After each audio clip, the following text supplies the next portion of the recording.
There's one presence, one power in our lives and in the universe. God. God is within us and all around us. I invite you to breathe deeply now, to take a deep, full breath, and to feel the presence of God to the best of your ability.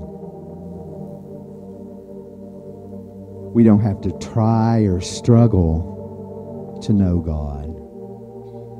We only have to allow. This time in our service, we have carved out a gift that we're giving ourselves this morning to know and feel God. In this sacred, holy place, this abode of the Most High that is within us, when we access this, when we go within, there are no to-do lists.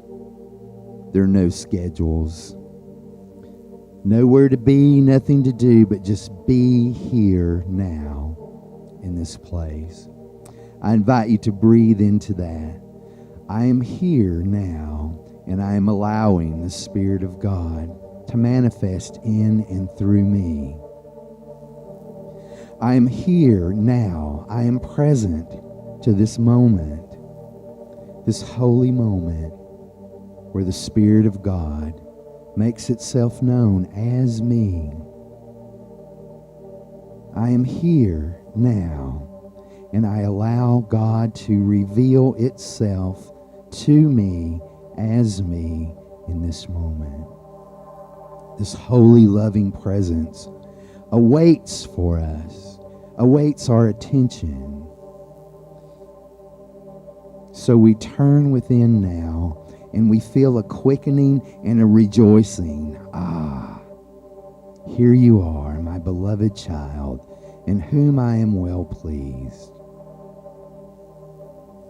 I am grateful for this moment of communion, of knowing my oneness with God and all of creation. And so let us rest now. Let us be here now in this present moment. Let us rest in the silence and in the stillness of God's good.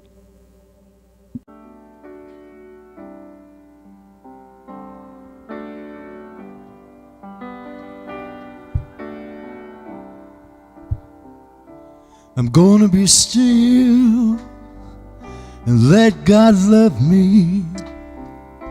I'm gonna be still, let God love me. When this whole world starts to push and shove me, I'm gonna be still, let God love me.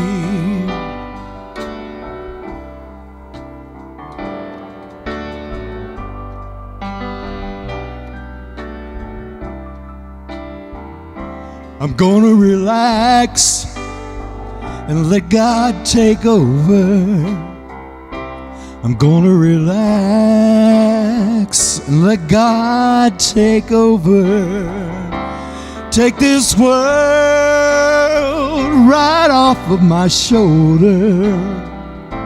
I'm gonna relax and let God take over. When there's trouble all around me and my soul cries out for rest, when I feel that I'm failing even though I've done my best, when decisions get so heavy and there's answers that I need, you know it's time to just be still. Let God love me.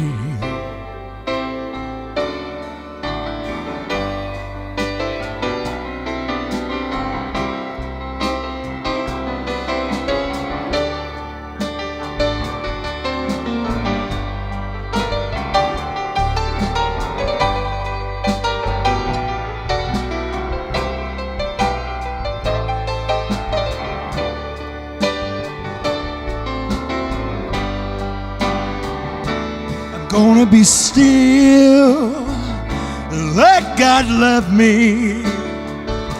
I'm gonna be still and let God love me.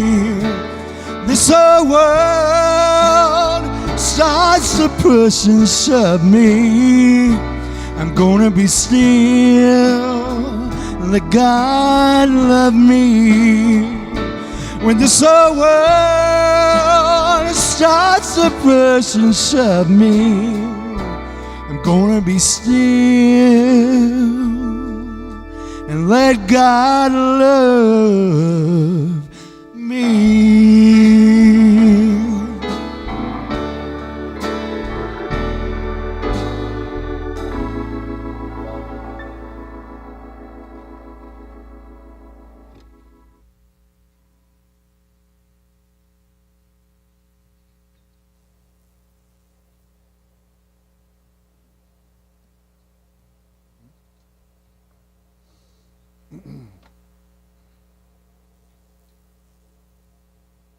Thank you so much, Reverend Dale. Yeah.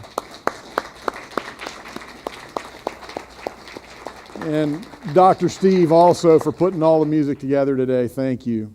We are so blessed.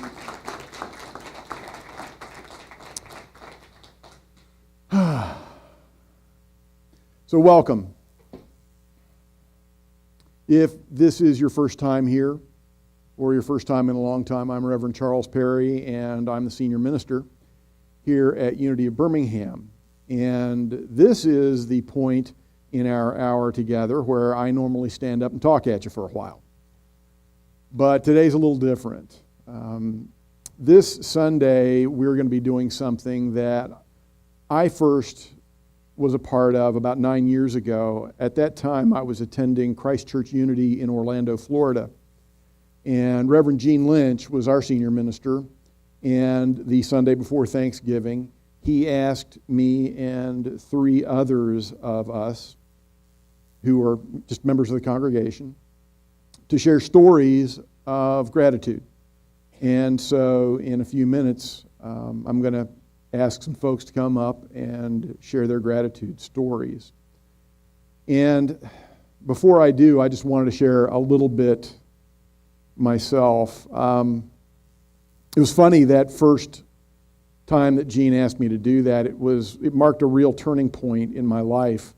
It was the first time that I stood up in front of that congregation to do something other than sing or be the platform assistant. And it was also the first time I admitted in public that I am a recovering alcoholic. Because in order for me to tell those people what I was grateful for, I kind of had to come out of the closet. Because at that point, it had really changed my life, not just in the fact that I no longer needed to drink brown water every night to get by, but the process of my recovery had really introduced me to a God that was not just something that I saw on Sunday, but was part of my everyday, every hour, every moment experience. And so I was deeply grateful for that. I was on spiritual renewal this past week, and I'm deeply grateful for that and for the friends who made it possible. But as I came home last night and I was kind of scrolling through Facebook, getting caught up a little bit, and I saw a post that kind of hit me a little bit. And so I breathed and I started doing my process. And, scrolled a little further down and something caught my eye. It was a guy, you could tell it was one of those videos that hadn't played yet. And he was standing on 2 artificial legs and had an artificial arm. And so I began playing the video. And I found out about a veteran, he's an Army vet, named Travis Mills, who is one of the 5 surviving quadruple amputees from the Iraq and Afghanistan wars. And when he came home and, first realized what had happened to him, of course, he went through the same thing a lot of folks in his situation go through. He told his wife to just take everything that they had and leave. She didn't have to stay with him. She deserved better than him. he got over that.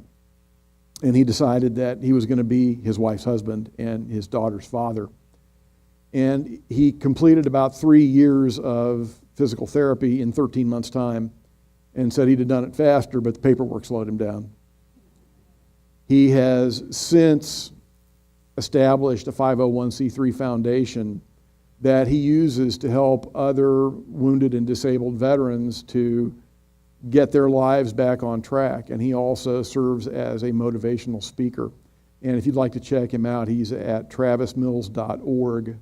And he's doing some amazing work in the world. But a couple of the things that he said stuck with me. He said that he wanted people to know that, if you fall down, it's okay. And if you don't do it right the first time, it's okay.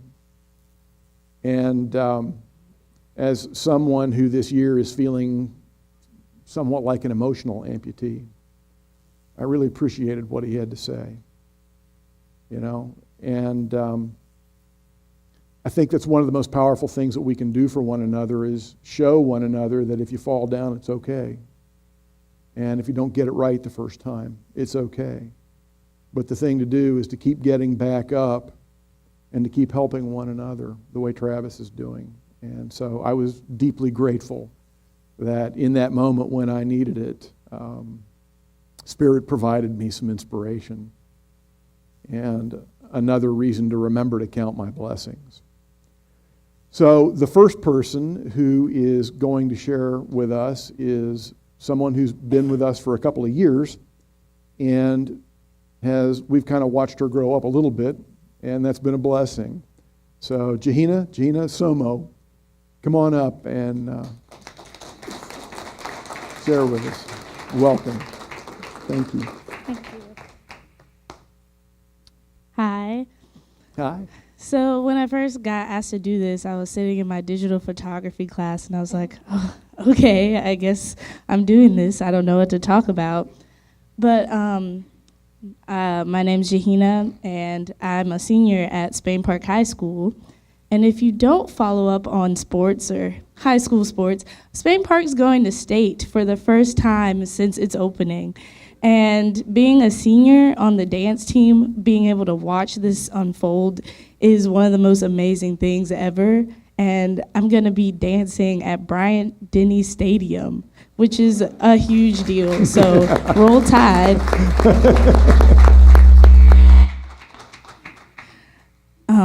I also just got accepted into the University of Alabama, which is also exciting.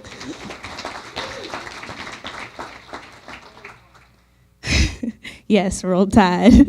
And I was thinking about what was I going to say I was thankful for. And after the game, I got a text from my mom, and I realized that's who I'm most thankful for. That's who I show all my gratitude to is my mom. And I'm so glad that she could come and watch me speak.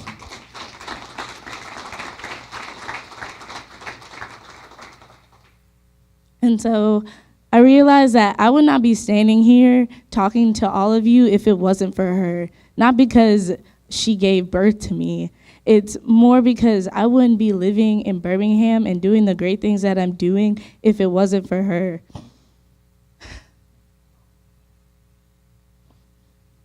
All the sacrifices that she's made for me, it's amazing. She found Spain Park, and she showed it to me, and I was like, Mom, this is where I want to go. This is my school. And she took me here, and now I am gonna be performing at this amazing stadium, at this amazing school that I have loved for such a long time. And I'm so thankful for her.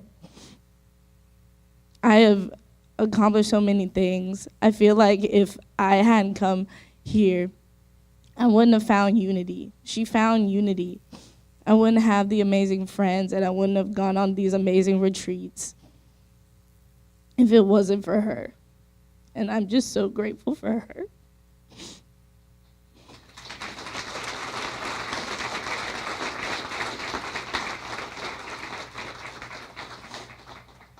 I'm also grateful that I got to learn the way of meditation, because I'm not gonna lie, I did meditate during that game when when Hoover was winning 6-0, and we scored that touchdown. 2 minutes after I did that meditation, I swear, I ran so fast up and down that stage. And I just sat on the ground and I started to cry, because I knew that my senior year was the first year in about 30 plus years that a school has beaten Hoover High School twice.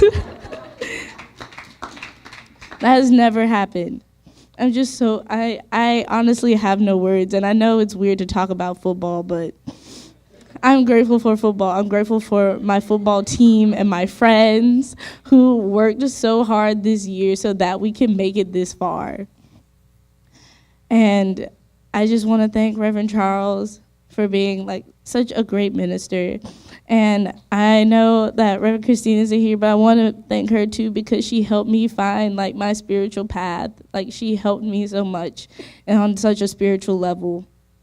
And I just want to thank all of you, because all of you in some way have somehow encouraged me and pushed me to be the person I am today. And I'm just so grateful for everything. I just want to thank all of you.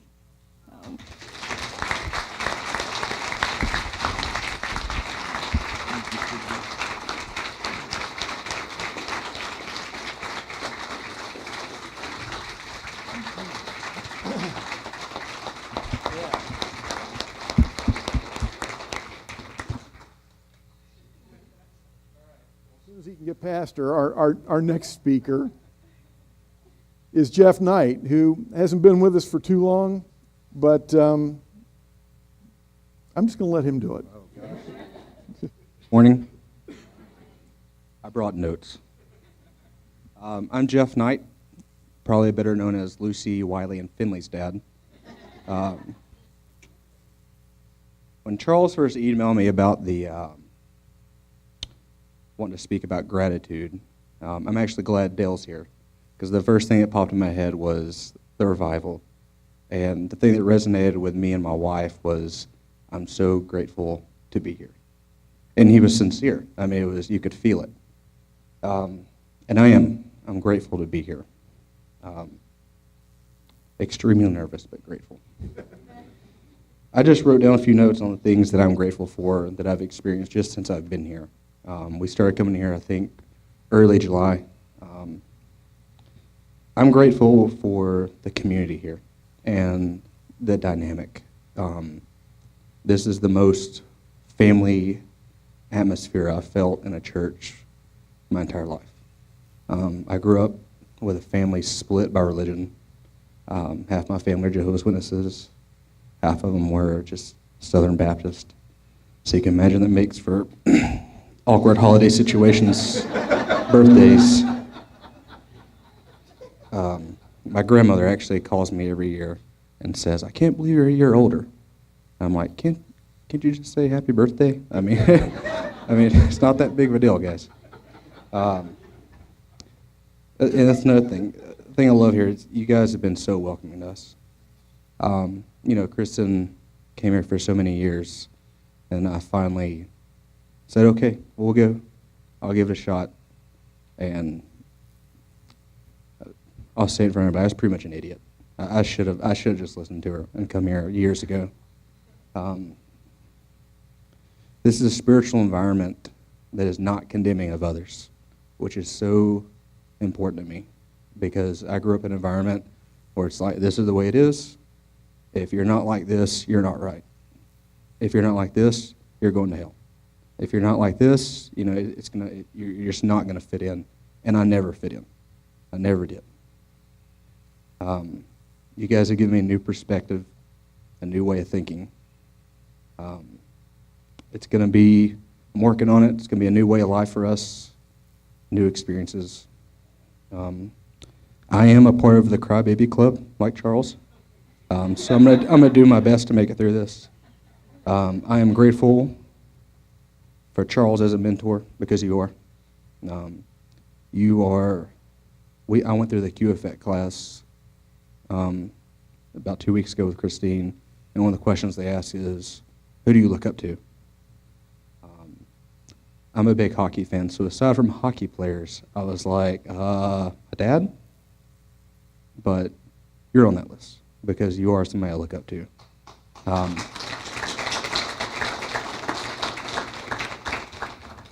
Some things I've learned here. Charles spoke. It was probably a month and a half ago about. He just stopped in the beginning. He had a sermon prepared, but he stopped at the beginning to talk about unity principles and what it is. And I passed it on to my parents, just so you know, who were here last week for our kids' christening. And one of the things he said is, how can somebody believe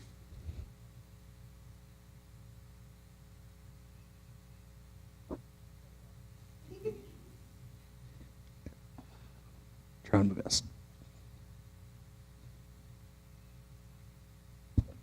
How can someone believe a child is broken?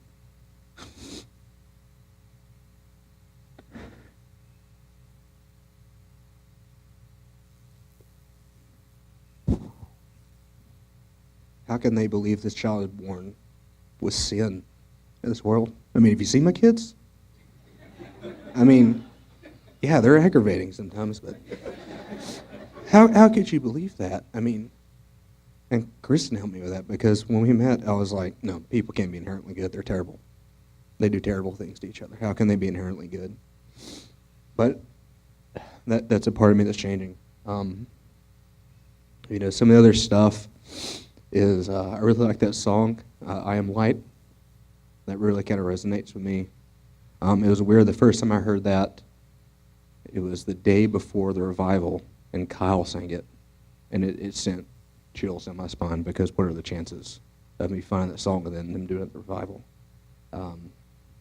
You guys have restored at least part of my faith in people.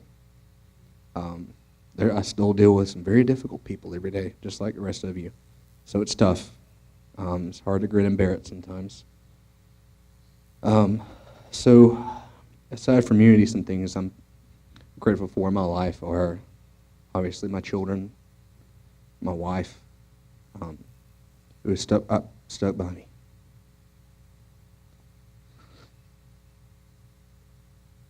There were a lot of changes. I'm a pretty difficult person most of the time. Probably borderline bipolar sometimes. I'm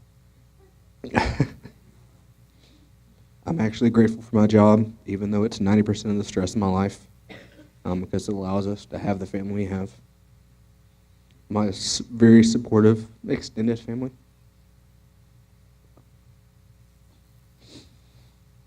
My health, my home, all the things you need to survive. And I'm thankful for you guys. And if I can get through it, and if I have time, I'd love to read the unity principles that I'm trying to learn. God is the source and creator of all. There is no other enduring power. God is good and present everywhere. We are spiritual beings created in God's image. The Spirit of God lives within each person. Therefore, all people are inherently good. We create our life experiences through our way of thinking. There is power in affirmative prayer, which we believe increases our connection to God. And probably the best part of this, knowledge of these spiritual principles is not enough. We must live them. So I thank you guys. Thank you for everything you're doing. Thank you for being here for my family. And I'm so grateful to be here. Thank you.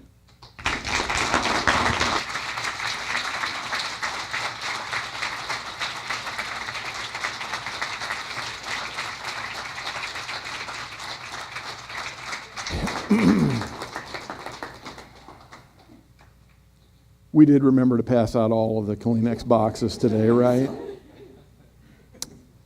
So we may need a few more. Our next speaker is someone who has been a part of this family for a while, who continues to serve as a prayer chaplain and in a lot of other ways. So Rita Thornberry, there you are.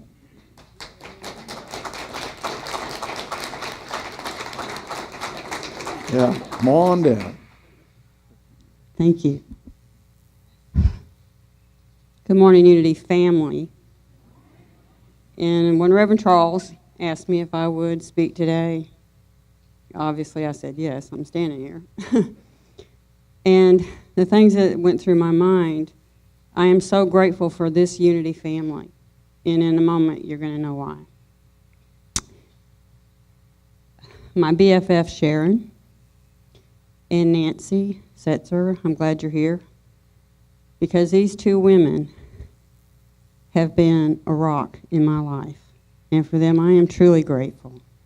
Reverend Charles, for the church.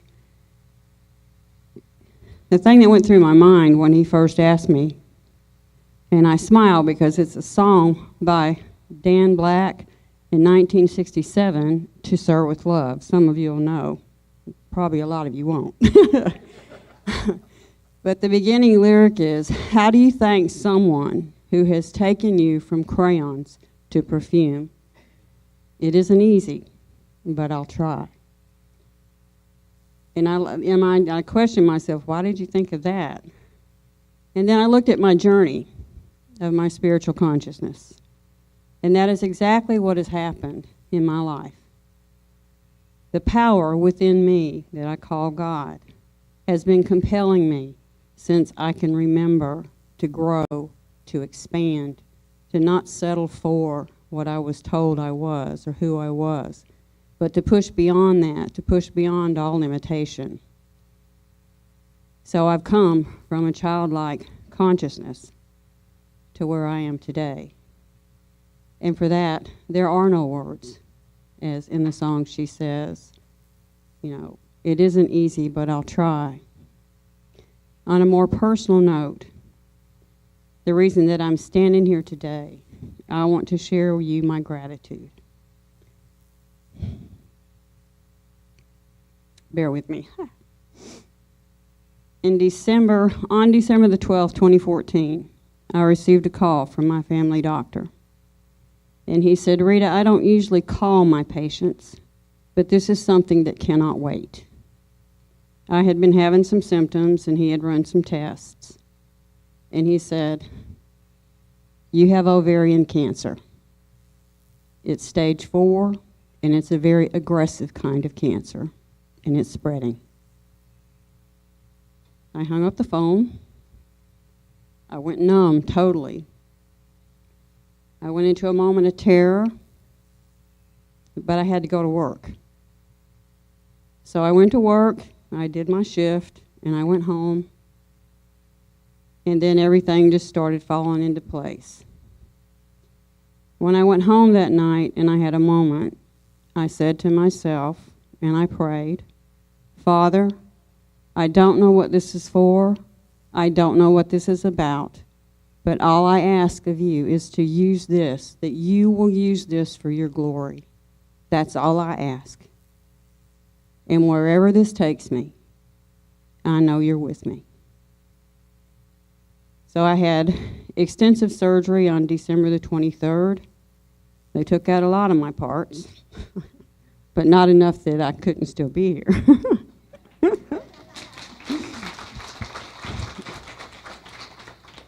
I went through 6 months of chemotherapy, and I got to tell you, if it don't kill you, it will kill you. During that time, it was a very hard time for me. I went through many dark nights of the soul.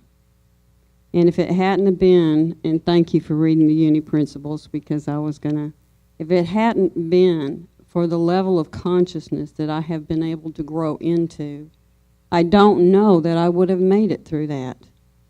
I'm a registered nurse by profession. So when I got that diagnosis, and I was a hospice nurse, when I got that diagnosis, I could have let my mind go into, well, this is a death sentence. Because at one point it would have been. I'm grateful for modern medicine. During the times, I can't see the clock, I don't want to over my 5 minutes here. During this chemo, I had to have 6 blood transfusions because of the chemo. And one day I was sitting in the chair and I thought, thank you for the people that donated this blood. thank you from the bottom of my heart and the fiber of my being. Because if you had not given this gift of life, then I may not be receiving it. Nancy took me to my first chemo treatment and sat there with me throughout the entire time. And Sharon, you have been such a support and love to me. But my greatest gratitude is to God and my relationship that I have developed through this time. There were times when what my toolkit of spiritual tools were, I didn't think they were going to get me through. And I asked for help. And I did get that help. I received so many more new tools to use. And for those, I am truly, truly grateful. And I thank each and every one of you for being a part of my life. Happy Thanksgiving, and have a blessed day.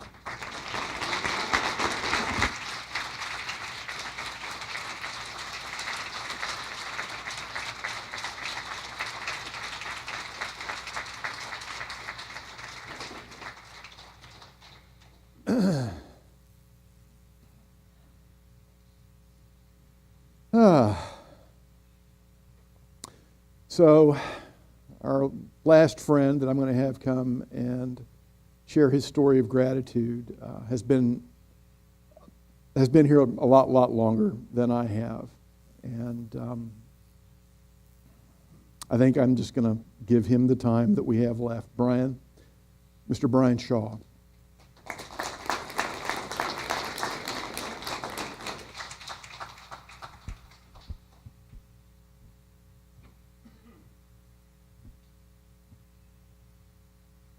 Well, hello.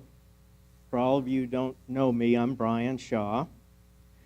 I've been coming to Unity for 16 years now. A few weeks ago, Reverend Charles asked me if I would come up here today and say what gratitude means to me. To do this, I need to give you a little bit of my history. I did not grow up in a religious family. For the first 45 years of my life, I had no use for a church. The only things I was grateful for were the good things that happened in my life. In 1987, my wife, Abby, gave birth to our son, Artie, our only son. 3 weeks later, Abby was diagnosed with a brain tumor and passed away 18 months later. I was left to raise Artie on my own. My friends, family, co-workers all rallied around Artie and I and did the best they could. When Artie was about 3, we met a lady named Kay Chanel. Kay fell in love with Artie and joined our group of friends and supporters. One day, Kay asked me if she could take Artie to church with her. Kay is a member of Unity. I said to myself, I guess based on the thought that Artie needed some experience in religion, which he would not be getting from me in life, that he needed to come to church. Kay took Artie numerous times. In 1997, Artie was diagnosed with bone cancer.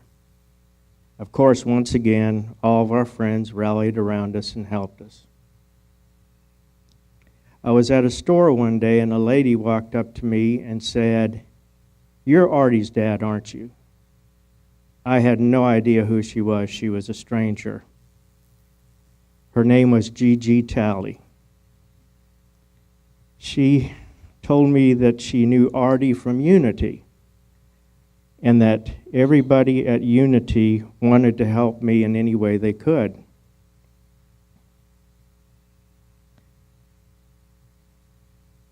I thought for a while, and on one Sunday, I took Artie and I to church. We came here, and the Unity family embraced me and took over and did so many things for Artie and I. During this time, I started to understand that a church is far more than a building, far more than a religion. It's a family. Artie passed away in 1999. Unity did a lot to help me through this chapter of my life. 1 year later, I met a beautiful lady named Mary Grace McCord.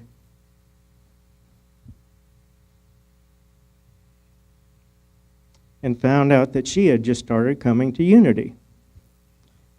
We fell in love. I proposed to her.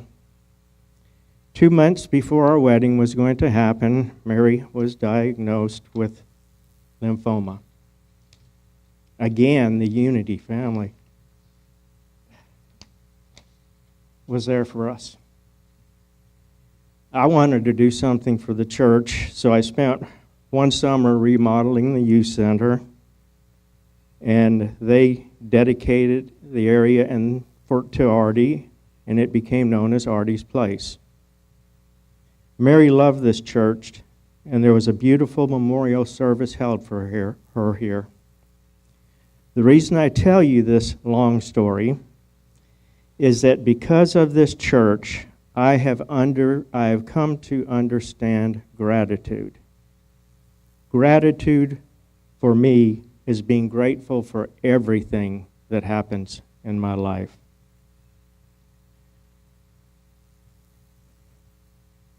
Both the good and the bad.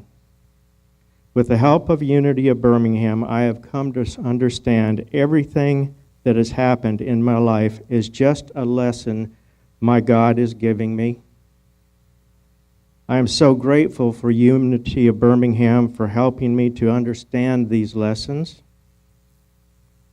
I give all my gratitude to this church and my whole Unity family for all the unconventional love and help that my family has been given. Thank you.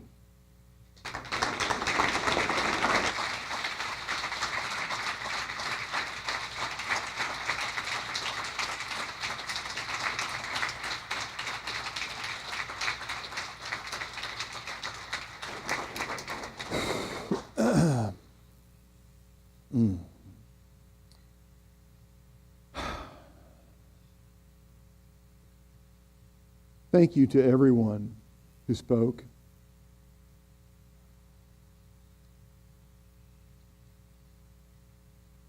As tough as it is to share our joys sometimes, it can be even tougher to share our sorrows. And learning to find the gratitude in all of it is a gift. Please join me in prayer. Sweet Spirit, we are so deeply grateful today. We're grateful for those who shared, who opened their hearts and their lives that we might better understand what gratitude is, the power that you put in our lives, the grace that is always there when we remember that there is something in anything that we can be grateful for, even if all it is the sure and certain knowledge that you are there with us in it. For this time, for that knowledge, and for this family, we say thank you. Thank you, God. So it is.